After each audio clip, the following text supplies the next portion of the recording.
Hello, good day to one and all.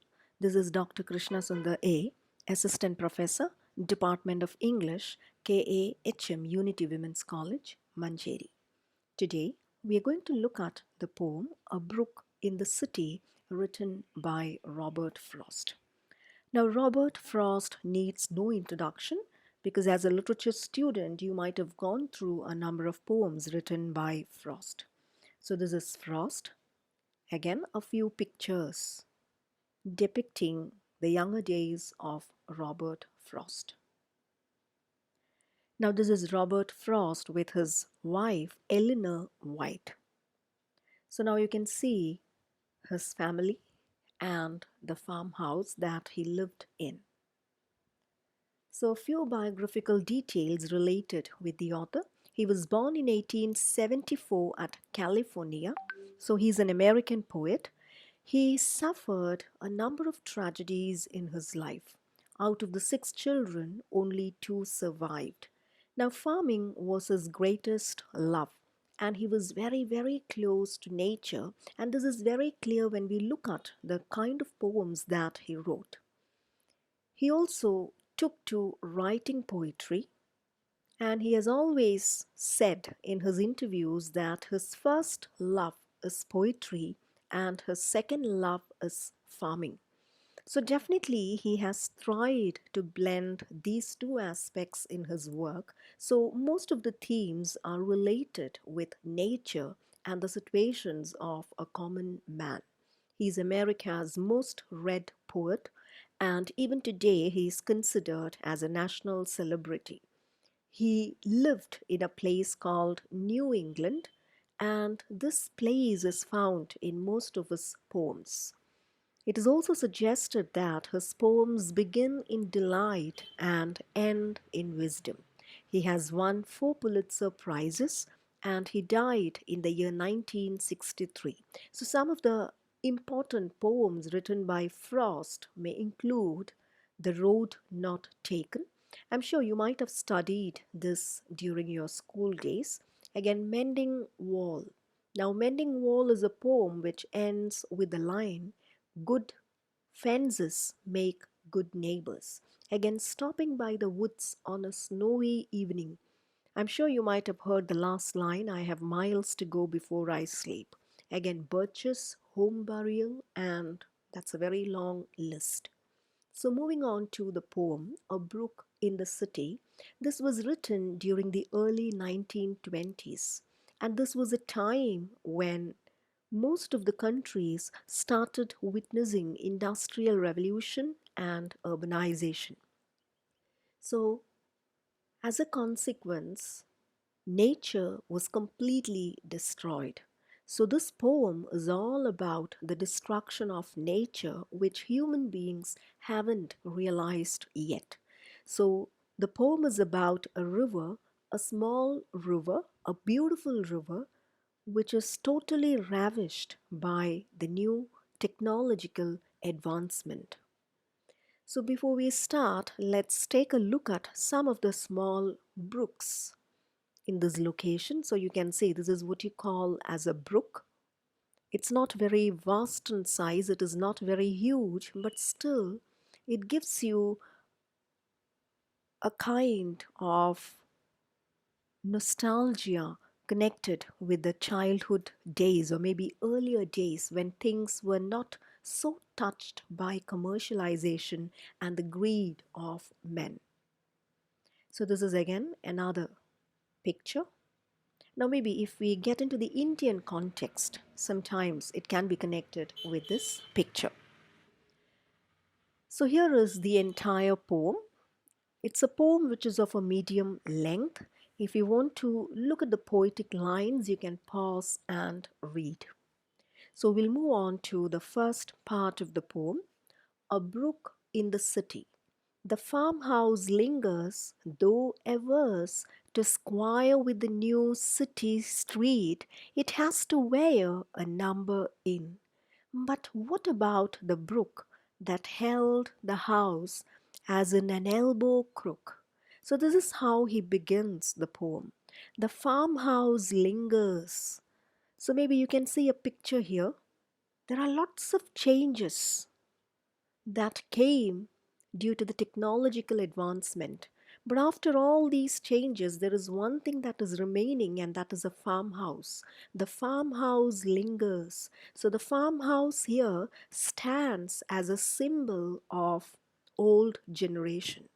Now, maybe the poet or the speaker here is not someone belonging to the new generation, because he is not very happy with this kind of progress or this kind of a development. He belongs to the earlier generation who has enjoyed nature to a great extent. So he's not very happy with these kind of advancements.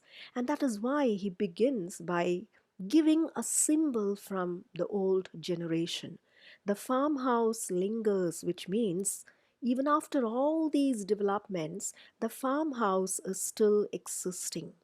Though averse to squire with the new city, though averse means there is some kind of a dislike. Now, see, it is not the farmhouse which has a dislike to the new city, because farmhouse is just standing as a metaphor for the entire old generation people. So the old generation people are not really happy with this kind of a change. So though averse, so there is a strong dislike against this kind of a development. Though averse to squire with the new city street, to squire with means to get adjusted with this new change, to squire. Now see, to squire means, if you look at the structure of a square, you can see there are four different corners. So it's not easy to grind it out. Imagine a circle. A circle easily fits, whereas a square, it has got four corners which needs to be grinded off. So that is why Frost is using this term to squire with the new city street, because this city and the old generation people, they are not completely getting adjusted with the new city, the new changes, because the city has totally changed. There is a drastic change. It has to wear a number in. So maybe when there is a change coming in the city, these houses are given numbers. So maybe they are known by numbers: house number 2, house number 4. Now, whereas if you look at the previous generations, we can see we identify houses with the name of the people living in that house. But that tradition is gone, that trend is gone. So we identify houses with numbers. Now, again, in the first part, when he says the farmhouse lingers, there is personification happening because the farmhouse is actually lingering. Now, personification is when you attach a human quality with something that is not human. So, farmhouse is a non living thing, but lingering. The term is associated, and therefore personification comes. So, the farmhouse is still remaining, but the entire city is having a strong dislike for the sudden change, because now they are wearing house numbers. But what about the brook that held the house as in an elbow crook? So, this is a question asked. What about the brook? Now, brook is a small river. Now, where is that brook? Where has it disappeared? Because it has disappeared totally. That held the house as in an elbow crook. Now, you can see the picture here, elbow crook. So, the corner part here, or something that comes in between the upper arm and the lower arm, that nook, that corner is described here.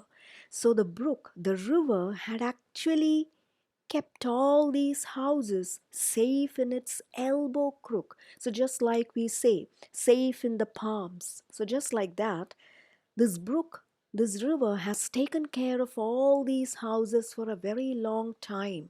Now, where has this brook disappeared? So, this is a question posed towards the audience. Now, see, we understand the tone of the poem here. The first stanza actually sets the tone of the poem. We understand that it is not a very happy kind of poem. The poet is very much nostalgic, and the poet is very unhappy because of these changes and developments. Now, see, this poem actually echoes its tone with the other poem that we studied recently. In the other paper, Literature in 21st Century, we discuss the poem by Sarah Ho, the British Chinese poet, where she is talking about the river Yangtze River. So she is happy on one side, keeping her nostalgia alive, but at the same time, she is unhappy because of the massive destruction done to nature. So, this is exactly the tone of Frost. So, the first stanza is actually setting the tone of the poem. Now, who is the speaker? The speaker is the poet himself, or we can even associate it with an old man from an old generation. Now, what is a tone? The poet or the speaker is very unhappy about this kind of a change because he's asking a question with all these developmental changes. The river has disappeared. So, where is this river now? And there is imagery in this poem because when you read these lines, images are created in your mind, and that is the greatest power that a poet can possess. So, this is what you call as imagery. So the first stanza actually sets the tone of the poem. Now, moving on. I ask as one who knew the brook. So, in the last stanza, he has posed a question: what happened to the river? That was a question. And now he is giving an answer, and that too from his personal side. So, in the second stanza, the poet is becoming more personal. He is connecting the brook or the river with his own memories, childhood memories. I ask as one who knew the brook.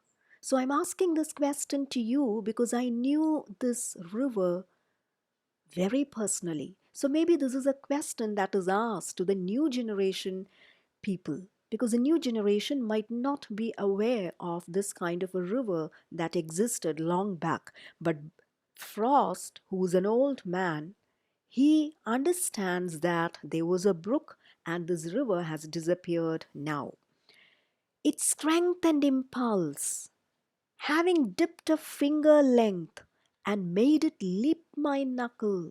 So now he is getting on to his memories, and he's also showing his strong dislike against this developmental change. Now he says its strength and impulse. He's talking about the strength and impulse of the river. The river was a strong being.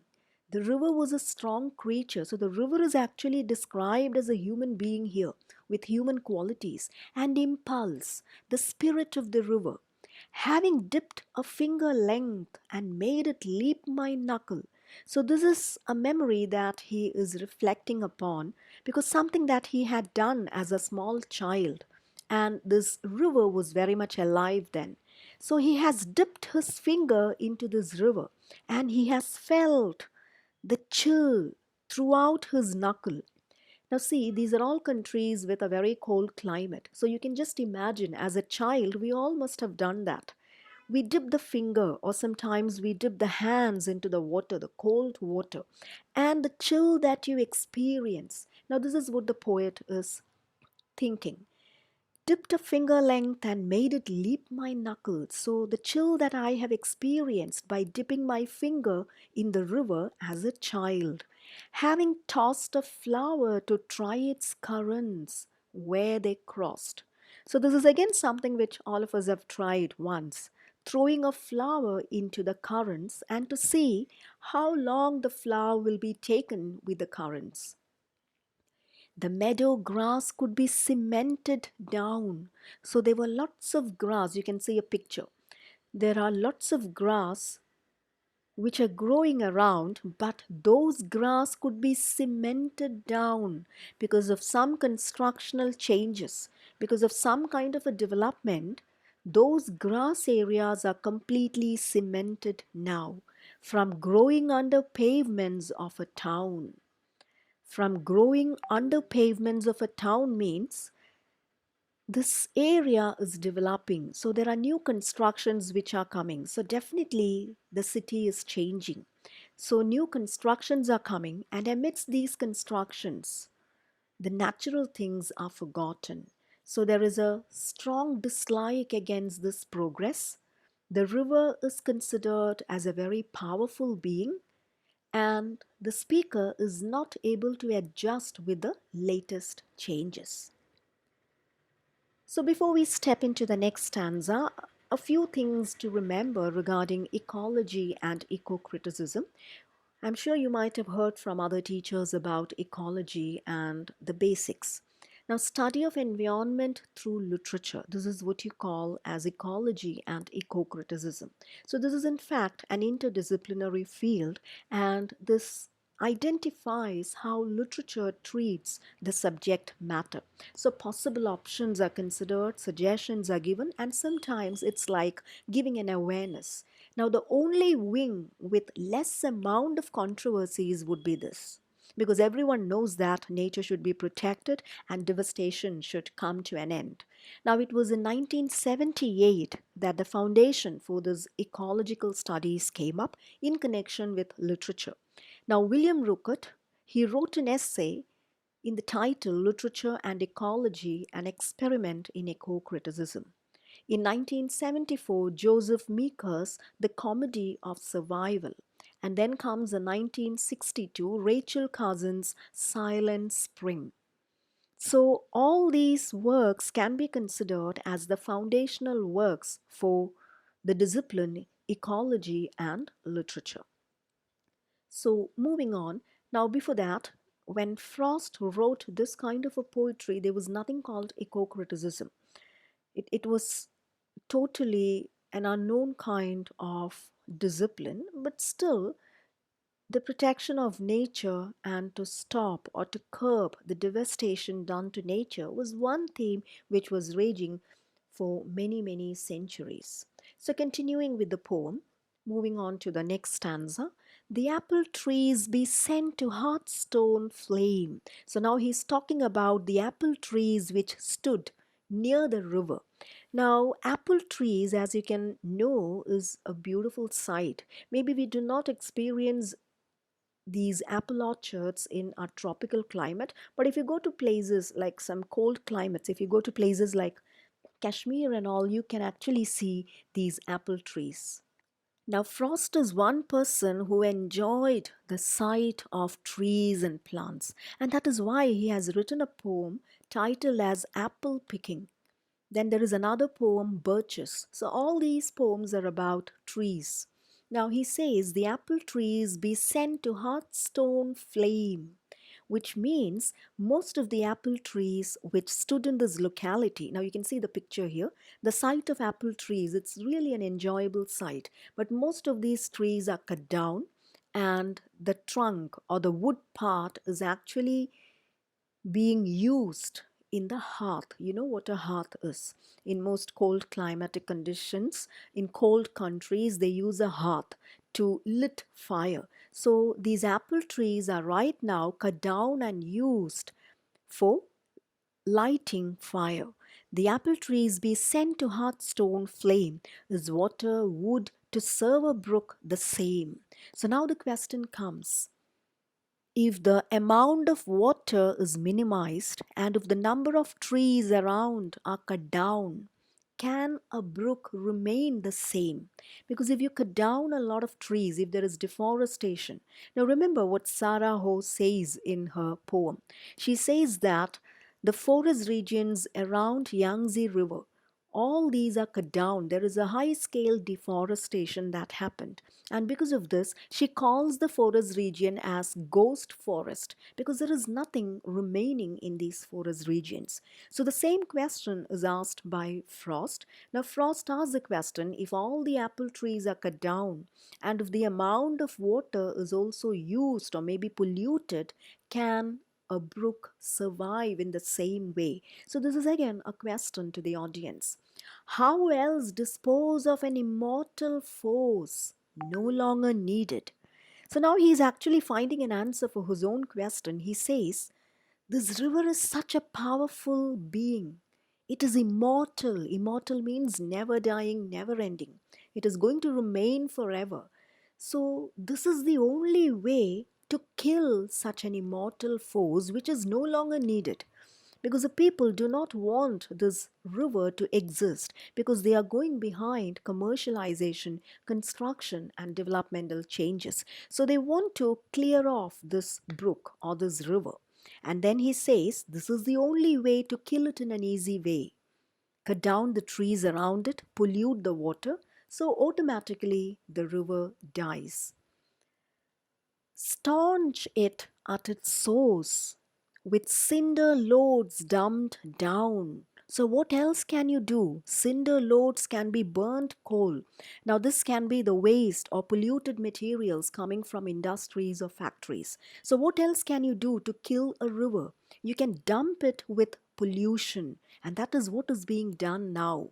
The brook was thrown deep in a sewer dungeon under stone in fetid darkness, still to live and run. So, this is very disappointing. The last lines are very, very sad in its tone. So, what happened to the river? The river is not completely killed, okay? That is what we understand. The brook was thrown deep in a sewer dungeon under stone. So, what happened? Keeping the river intact, many constructions came on top of that, which means now the river is flowing underneath, just like a drainage. It's not a river anymore because the quality, the purity of the river is completely lost. Right now, it is still running. You can see the picture, but it is running like a drainage system because a number of constructions came on top of that. So there is no sunlight available, there is no air available. There are no trees around. Even the water is completely polluted because of industrial waste. So, deep in a sewer dungeon, dungeon means an underground prison. So, it's just like the river is imprisoned. Now, you can understand the depth of the term imprisonment because you get suffocated. There is no sunlight, there is no air, there is a kind of psychological suffocation that happens, and this is exactly what happens to the river. The river is experiencing suffocation because it looks like as if it is imprisoned in fetid darkness. Fetid means it's an unpleasant smell, it's not a nice smell. Now, see, when everything is covered and when there is no air circulation, there is automatically an unpleasant smell which slithers in. So, in fetid darkness, still to live and run. So, the sad part is that it is not killed. At the same time, it is not leading a pure life. So, it is still destined to continue its life, to live and run. So, you can see the brook has lost its natural charm. It has lost its sight, it has lost the smell, and people cannot even touch it. Now, you can remember Frost when he was a child, he had experienced playing in this river. But the current generation children will not have that chance to play in this river because this is completely imprisoned and it has lost its complete charm. Now, coming to the last stanza, and all for nothing it had ever done. So, this is very sad. The poet is talking about the pathetic fate of the river. The river hasn't done anything at all. So, why is the river getting punished? Except forget to go in fear, perhaps. So, this is a fate. The river is running in fear, perhaps because the river is in a dungeon. A lot of constructions came on top of that, so it is suffocating, in fact. No one would ever know, except for ancient maps, that such a brook ran water. Now, if you ask the current generation children, they might not know about a brook which is passing underneath these constructions. So nobody will speak about this brook a few years later. Now, when these old people are dead and gone, no one is going to talk about this brook. Nobody will be bothered about this brook. And Frost says that the existence of this brook will be there only in ancient maps, not in modern maps. So it is just going to get confined in this ancient map. But I wonder if from its being kept forever under, the thoughts may not have risen that, so keep this new built city from both work and sleep. Now, the current city, the modern city, is very busy with its normal routine, like going to work, getting back home, sleeping. So they are not bothered about this river. But there was a time when this river actually helped the city to sustain. But people have forgotten that. If from its being kept forever under, the thoughts may not have risen that so keep this new built city from both work and sleep. So the city people are so busy with their daily routine that they don't even give a thought about this brook in the city. And many of them are unaware that a river is actually running underneath. So, this new built city from both work and sleep. So, they have not thought about it. But this is a writing on the wall because a few years later, definitely this will create an impact. The damage that you do to the nature, this will come back in a different form. Now, this is something which we had experienced a couple of years back when Kerala witnessed the greatest floods. Now, why did this happen? Because on one side, we were constructing a lot of things in the past decade, a lot of normal water filled areas were filled with soil. Constructions came up. So, at one point of time, there was a situation where the water cannot move into any place and it became a real flood. So, this impact, this consequence is always there. So, Frost is actually reminding us of this consequence because the city people are not aware of that now. They are busy with their work and their normal schedules, but a time will come when this consequence will boomerang them. So, by giving this writing on the wall, Frost concludes his poem. So, the poem entirely runs in a sad, pathetic tone. So, some of the main areas: juxtaposition of past and present. Frost's childhood memories are also coming here. The lament by the poet and the impact of urbanization. So there is a conflict, natural versus artificial. And finally, the tragic fate of the brook and how ecological issues are dealt within the poem. There are also some other works which can be connected with this. If you can read these works, it would be really good. Or if you can mention the names of these works when you write an answer from this. One is Sylvia Plath's work Elm, then again Larkin, Philip Larkin's work Going Going, then again Hopkins, Poplars, and again Blake, William Blake has written another poem titled as London. Now all these works are talking about the effects or the consequences of industrialization. So, with this, we come to the end of the poem. So, thank you very much for your patient listening. Thank you. If you've got any more queries or suggestions, please do not hesitate to connect with me. So, thank you very much. Thank you.